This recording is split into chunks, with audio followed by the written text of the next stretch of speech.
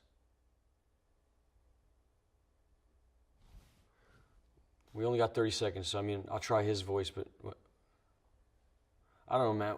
Who makes that choice? Who's pretending to be who? We're pretending to talk to a you that doesn't exist yet, but what's really going on here? I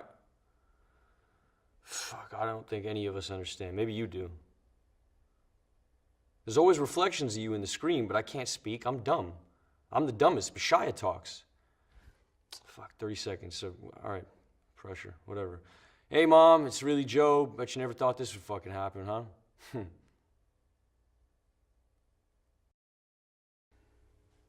Work number 24 oscillates somewhere between a durational performance and live sculpture. The work seeks to act both as a social and institutional critique of what is an art school, presented then in the form of a bookshop as opposed to a library, arguably a democratic equivalent. The work seeks to explore the currency of ideas, how trade and exchange is not only commoditized, but perhaps how conversation is perhaps a vital component in the flow and disruption of how culture manifests. My practice revolves around questions of fact and fiction and the blurred line that lies between. I'm interested in how surveillance images can be manipulated and orchestrated in order to create a particular narrative, creating an unreliable narrator. There are 3 parts to the work: footage of a factual space whereby a sequence of events has occurred, a digital drawing of the space, and a strip back stage to its crude, simplest skeletal form, where the sequence of events is reenacted. The stage is a factual representation of a real-life space whereby every property is identical in dimensions. 57,910,000, 108,200,000, 149,600,000, 227,940,000, 778,330,000, 1,429,400,000, 2,970,990,000, 4,504,000,5,913,520,000. I can't stop looking at my phone and computer. Separate, connected entity making me lose time-space awareness. Where's my phone? I need to make this sunset digital. Stone preserved in binary code till the server breaks and the national grid runs out of gas. I can't find my money. That left the physical sphere long ago. All I see remind me of things online or in a video game. They are so real in the moment. I climbed that mountain with my mind and fingers. My body didn't even get close. All my experiences turned into light and pixels.